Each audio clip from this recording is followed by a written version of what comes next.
Boa tarde, senhoras, boa tarde, senhores. Me chamo Anderson Bruno e irei estar discorrendo para vocês um pouco sobre a cartilha para leigos que estamos desenvolvendo ao longo do semestre. Os discentes são eu, Anderson Bruno, Dona Kevly, Fernanda Souza, Girlande Damasceno, Guilherme Carneiro e, por último, mas não menos importante, William Miranda. Bom, essa cartilha vai ser avaliada pelo professor Walker Nonato, mestre. A cartilha para leigos, que está sendo disponibilizada em material digital.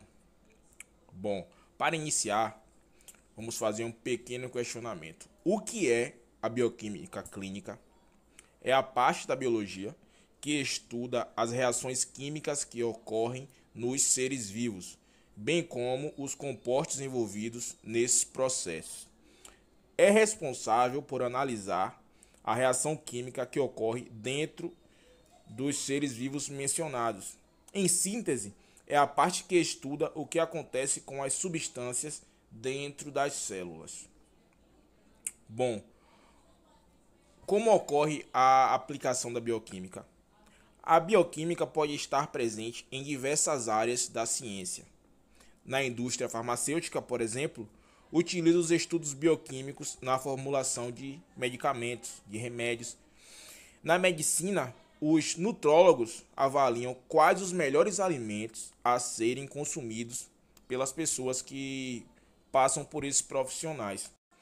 Na agricultura, os processos bioquímicos podem ser observados no desenvolvimento dos alimentos transgênicos, que são aqueles alimentos melhorados, modificados em laboratório, para serem mais resistentes contra, por exemplo, as ervas daninhas.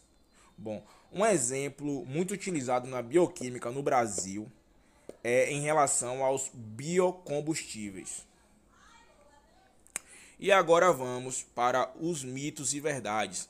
Vamos aqui desmistificar conhecimentos empíricos que vamos adquirindo ao longo da nossa vida, que são passados de geração para geração, dos avós para os nossos pais e dos nossos pais para a gente.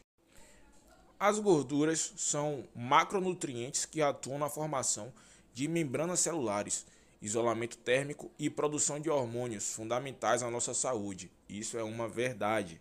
As funções das gorduras no nosso organismo são indispensáveis para a saúde e, por isso, merecem destaque na alimentação. As células nervosas, responsáveis pelas funções cognitivas, necessitam de lipídios específicos, como o ômega 3. Vamos para a segunda. Comer alimentos ricos em carboidratos à noite engorda? Isso é um mito. O carboidrato é fundamental, ou seja, é fundamental comer alimentos ricos em carboidratos em todas as refeições para que a alimentação esteja balanceada. Ela precisa distribuir bem carboidratos, proteínas e lipídios.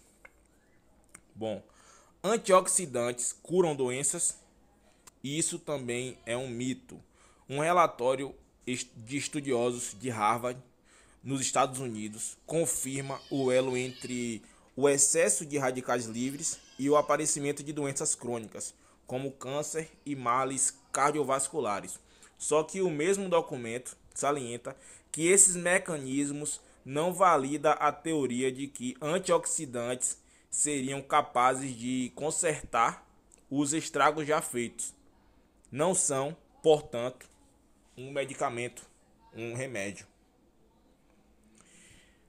A próxima. Existem 3 tipos de gordura que devem fazer parte da alimentação de forma balanceada. Isso é uma verdade. As gorduras são divididas em saturadas, monoinsaturadas e poliinsaturadas.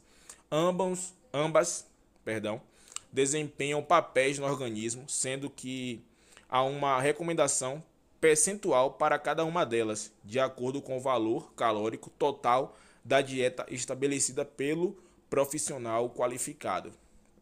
E assim a gente vai dando continuidade. As gorduras trans também podem fazer parte da alimentação diariamente? Isso é um mito. As gorduras trans são consideradas prejudiciais à saúde, visto que é um tipo de gordura hidrogenada modificada pela indústria alimentícia que está presente em alimentos ultraprocessados e deve ser evitada. Beber líquido durante as refeições aumenta a barriga? Mito também. Beber líquidos durante as refeições não engorda. No entanto, é indicado o consumo de somente um copo d'água ou qualquer outra bebida para que não ocorra aumento do peso ou qualquer desconforto. Mas o excesso de líquidos e alimentos pode dilatar o estômago e trazer ganhos de peso. Isso sim pode aumentar a gordura corporal até na região abdominal, onde geralmente é a região que mais incomoda as pessoas. A margarina é menos saudável que a manteiga? Verdade. A margarina é menos saudável do que a manteiga porque possui gordura do tipo trans, já que para que se torne de consistência adequada, ela sofre o processo de hidrogenação, onde a gordura insaturada passa a ter a estrutura de gordura do tipo trans. Esse tipo de gordura aumenta o LDL, colesterol, e diminui o HDL. Sendo assim, é mais prejudicial à saúde do que a manteiga, que por ser de origem animal, somente aumenta o LDL. O ideal é consumir outras formas de gordura, como o azeite de oliva e os óleos vegetais na sua forma natural.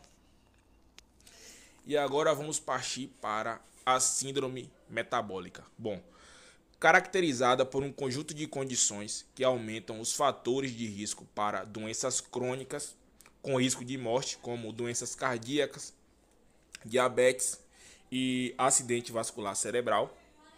A síndrome metabólica está diretamente associada à obesidade e é um dos problemas mais comuns da sociedade moderna. A síndrome metabólica tem como base a resistência à insulina, um processo que acontece principalmente devido ao ganho de peso, mas também pode começar com diabetes tipo 2. Quais são os riscos?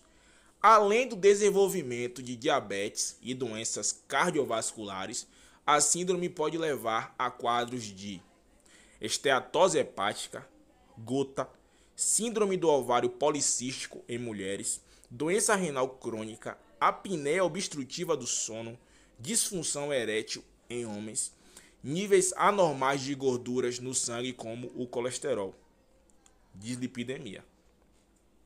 Bom, como é feito o diagnóstico?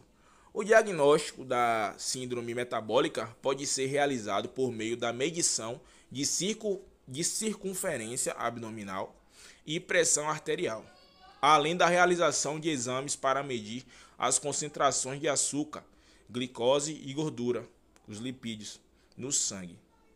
A circunferência abdominal deve ser medida em todas as pessoas, porque mesmo quem não apresente sobrepeso ou que pareçam pessoas magras, podem armazenar excesso de gordura abdominal.